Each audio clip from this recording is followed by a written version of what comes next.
अब हम responsive navigation bar बनाएंगे जो कि जैसे ही स्मॉल स्क्रीन पे जाएगी तो वो आपकी उसके हिसाब से बिहेव करेगी। सो नेविगेशन बार हम इस तरह बनाते हैं।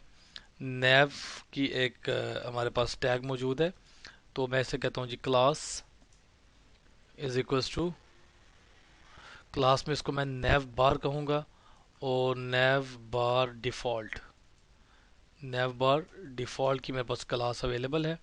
So this is navigation. और इसमें हम कहते हैं डिव ऐड करें। क्लास क्या होगी इसकी, class is equals to nav bar header, ये इसकी क्लास होगी। और उसके बाद हम इसमें ऐड करेंगे बटन को। Type is equals to button, class is equals to, ये नेव बार टॉगल क्लास है इसकी। और फिर हम कहेंगे जी डाटा टॉगल, और इसको हम कहेंगे जी कोलैप्स, ये हम कोलैप्स करेंगे। और फिर हम डाटा टारगेट बता देंगे इसको कि आपका डाटा टारगेट जो है वो है ये वाला जो सी एस एस लगी हुई है, नेव बार डैश कोलैप्स। ये क्लास है हमारी नेव बार डॉट कोलैप्स।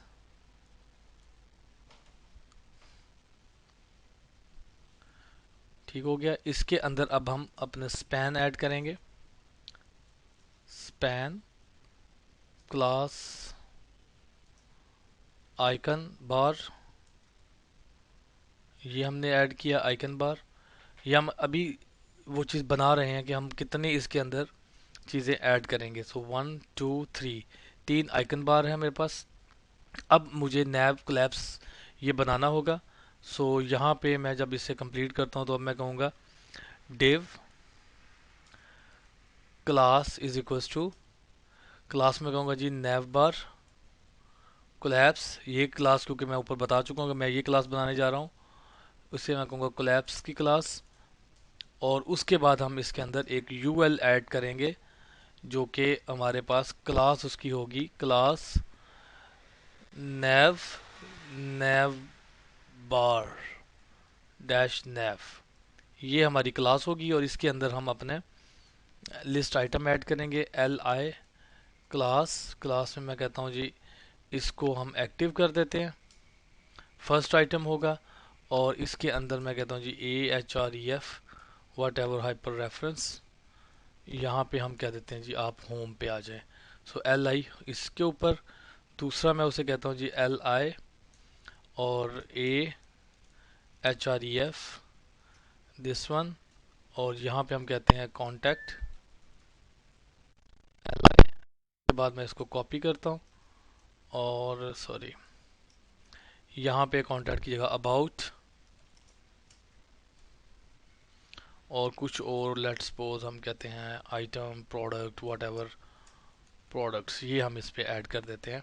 सो ये मेरा फर्स्ट जो है ये कंप्लीट हुआ। सेकंड के ऊपर मैं आता हूँ। सेकंड कंपोनेंट मेरा है जो है वो है फॉर्म है। Form class is equals to nav bar, nav bar form और नैव बार लेफ्ट, ये ऐड करते हैं हम इसके ऊपर फॉर्म में।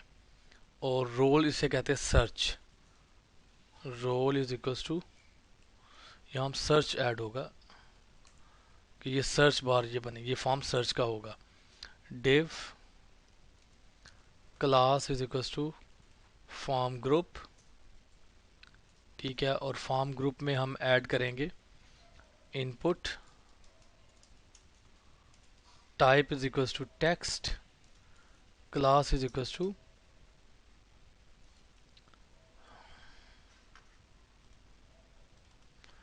Type is equals to text, class is equals to, यहाँ पे अब हम जो क्लास ऐड करेंगे वो होगी फॉर्म कंट्रोल, फॉर्म कंट्रोल, ठीक है। और प्लेस होल्डर हम यहाँ पे लिख देते हैं सर्च के, वहाँ पे लिखाएगा अब सर्च है, ये डन हो गया। और इसके बाद हम फॉर्म ग्रुप का डिव क्लोज करेंगे और एक हम बटन लगाएंगे सबमिट का, type submit. Class button default, ये हम ऐड करेंगे और इसको कहते हैं हम सबमिट या सर्च। ये हम बटन लगाते हैं और ये हमारा फॉर्म क्लोज हुआ। तीसरा एलिमेंट मैं इस पे ऐड करने जा रहा हूँ, UL class is equals to हम कहेंगे जी नेव बार नेविगेशन और नेव बार राइट, ये राइट साइड पे आएगा। और इसके बाद इसके अंदर क्या चीज़ मैं ऐड करने जा रहा हूँ, जस्ट LI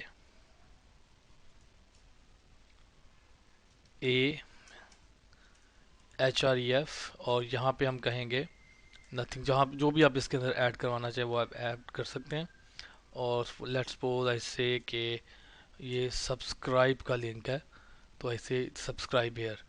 और उसके बाद हमें ये देखना है, हमने हर सारे डिव क्लोज कर दिए हैं। ये हमारा कंटेनर का डिव है और ये हमारा nav, this div is here, this div is this.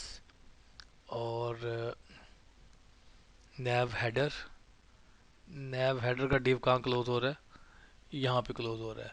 So collapse भी चेक कर लें हम, कोलैप्स का डिव क्लोज हो रहा है।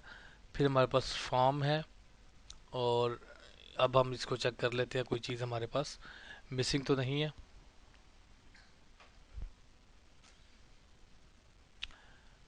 ये कुछ हमारे पास चीज़ मिस आ रही है, अदरवाइज़ ये एक ही रो में ये सारी चीज़ें होती। मुझे एक बार दोबारा देखने दें।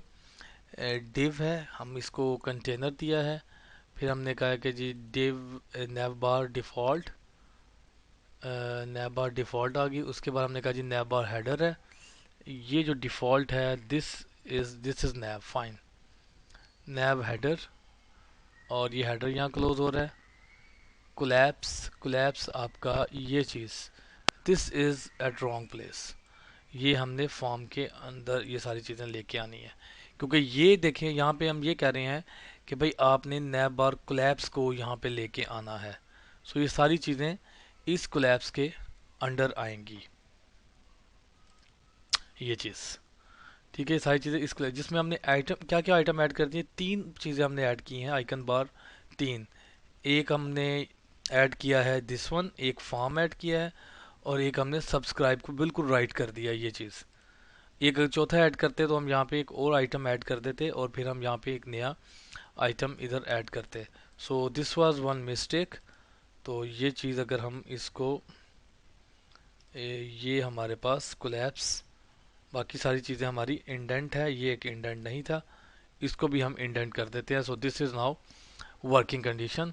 तो आपकी नेविगेशन बार बन गई है। अब इस पे हमने रिस्पॉन्सिवनेस चेक करनी है। ये देखिएगा, ये अगर मैं इस वक्त बड़ी स्क्रीन पे हूँ तो ये ठीक है, जैसे ही मैं स्मॉल स्क्रीन पे गया हूँ तो ये देखे जब उसने कंट्रोल नहीं किया तो ये आपका इस तरह हो चुका है, ठीक है। तो ये हमारी रिस्पॉन्सिव बार बन गई है। जैसे ही आपको छोटी स्क्रीन मिलेगी ये अपने आप को उस हिसाब से एडजस्ट कर लेगी। This was all about the navigation. आप इसका यूज़ कर सकते हैं यहाँ पे अपने प्रोजेक्ट के अंदर, ठीक है। तो उसमें आप इस तरह की बार्स बना सकते हैं और आप इसी तरह CSS के थ्रू उसको कंट्रोल कर सकते हैं। Let move to our next topic.